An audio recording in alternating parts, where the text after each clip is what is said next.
안녕하세요. 축구의 신채널에 오신 여러분 반갑습니다. 오늘은 토트넘 호스퍼와 브렌트포드의 경기 이야기를 해보겠습니다.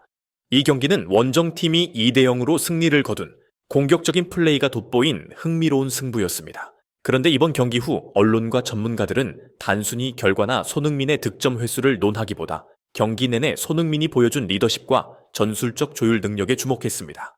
아스널의 전설적인 공격수였던 티에리 앙리는 경기 직후 손흥민의 플레이에 대해 토트넘이 완전히 달라진 듯했고 손흥민이 그 중심에서 브렌트포드의 강력한 압박을 무너뜨렸다 라고 하며 놀라움을 감추지 못했습니다.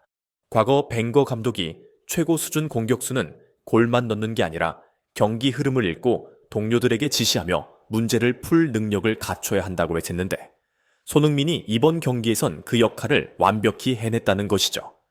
감독도 아니고 주장도 아니면서 양쪽 역할을 동시에 수행하는 모습을 보고 앙리는 손흥민이 경기장에서 제2의 코치처럼 행동했다며 극찬했습니다. 그렇다면 손흥민이 왜 감독 역할까지 한다는 평가가 나왔을까요? 경기 전환제 포스테코글루 감독은 팀 정체성을 지키겠다며 계속 공격 축구를 펼치겠다고 선언했지만 토트넘은 여러 주전 수비수의 부상으로 순위가 낮아 반드시 승점 3점이 필요했습니다. 반면 브렌트포드는 홈에서 강한 압박과 빠른 측면 공략을 자랑하며 토트넘을 수세로 몰고 갈 가능성이 높았죠. 토트넘은 몸 상태가 완벽하지 않아도 공격적인 전술을 쓸 것으로 보였고 당연히 많은 기대와 부담이 손흥민에게 쏠렸습니다. 경기가 시작되자 토트넘은 초반부터 4-3-3 혹은 3-4-3 변형에 가까운 공격 전술을 유지했고 상대는 측면 빌드업과 강한 전방 압박으로 맞섰습니다.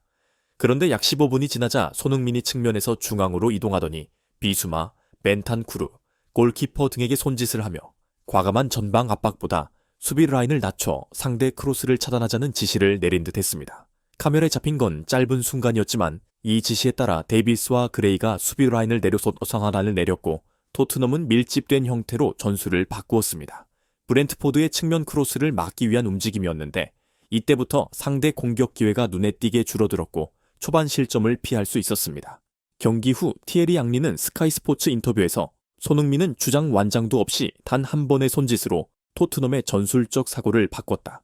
만약 그가 지시하지 않았다면 무모한 공격을 이어가다 실점했을 것이라며 손흥민이 결정적 순간을 완벽히 포착해 라인을 내리는 방향으로 팀 전체를 지휘했다고 분석했습니다. 브렌트포드가 공중볼과 압박에 강해 무리하게 속도전으로 맞서는 대신 라인을 깊이 내림으로써 크로스 위협을 없앴다는 얘기였죠. 또 앙리는 손흥민이 최고 수준의 축구 지능을 지닌 선수라며 베르캄프나 비에이라처럼 골 그 이상의 전술 운영까지 책임지고 있다고 극찬했습니다. 29분에 토트넘이 얻어낸 코너킥에서도 손흥민은 강한 스핀을 걸어 공을 올렸고 결국 상대 수비수 넬트에게 맞아 자책골이 됐습니다.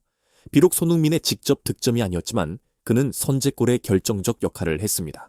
이어서 7분 뒤 손흥민은 사르에게 완벽한 패스를 연결해 2대0으로 스코어를 벌리며 브렌트포드의 마지막 희망을 꺾었습니다. 손흥민의 첫 번째 슈팅은 자책골로 연결됐고 두 번째 슈팅은 득점 여부가 애매했지만 데이터상으로 그는 드리블 성공률 70% 이상을 기록했고 박스 주변에서 다수의 터치로 팀 공격을 책임졌습니다. 하지만 단순 통계만으로는 그의 리더십을 다 설명하기 어렵습니다. 경기 후 벤 데이비스는 손흥민이 실질적인 지도자처럼 몇 번 와서 조금만 더 내려서 기다리자, 공간 열릴 때 역습하자라고 했는데 정말 감독 같았다고 밝혔습니다. 리버풀의 위르겐 클롭 감독도 강한 압박 속에서 손흥민이 토트넘의 수비 시스템을 전환시켰다. 그는 손 하나를 뒤로 뻗으면 팀 전체가 움직였다고 전하며 이것이 벤치에서 즉각 지시하기 어려운 부분이라 극찬했습니다. 과거 손흥민은 스피드와 양발 슈팅으로 유명했지만 이번 경기에서 그는 그 이상의 역할을 해냈습니다. 경기 흐름을 읽어 필요한 순간 수비 라인을 내리도록 유도했고 찬스가 오면 직접 공격 전개를 하거나 동료에게 결정적 패스를 제공했습니다. 단 몇 번의 손짓과 간단한 지시만으로 팀 전술이 크게 바뀌었다는 점에서 손흥민은 플레이메이커 이상의 지휘자 역할까지 수행한 셈입니다. 기록으로 보면 슈팅 2회, 한 회는 상대 자책골 유도, 한 회는 득점 기회, 한 개의 정확한 어시스트, 드리블 성공률 70% 이상 등을 남겼지만 진정한 가치는 그의 전술적 통찰력에 있다고 봐야 합니다. 티에리 앙리는 감독도 아니고 주장도 아닌데 셋 다 하고 있다. 이런 선수는 처음 본다며 손흥민의 전술적 영향력을 극찬했습니다. 또 위르겐 클롭 역시 손흥민이 너무 영리해 덕분에 토트넘은 브렌트포드의 거센 공세 속에서도 흔들리지 않았다고 말했습니다.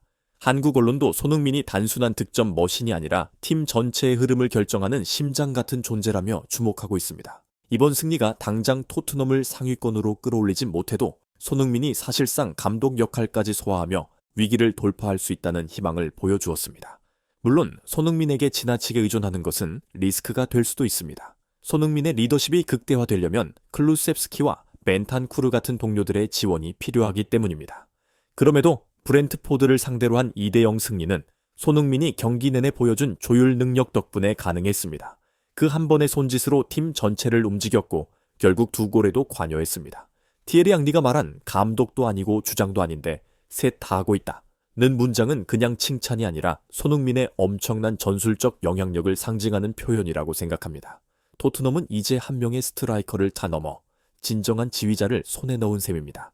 이 흐름이 계속 이어진다면 손흥민이 프리미어리그 최고 리더 중 한 명으로 자리 잡는 것도 시간 문제일 뿐입니다. 오늘 소식은 여기까지입니다. 시청해주신 축구의 신채널 구독자 여러분 정말 감사합니다. 손흥민이 앞으로 또 어떤 활약을 펼칠지 기대해보면서 영상이 마음에 드셨다면 구독과 좋아요, 알림 설정도 부탁드립니다. 다음에 더욱 흥미로운 축구 이야기로 찾아뵙겠습니다. 감사합니다.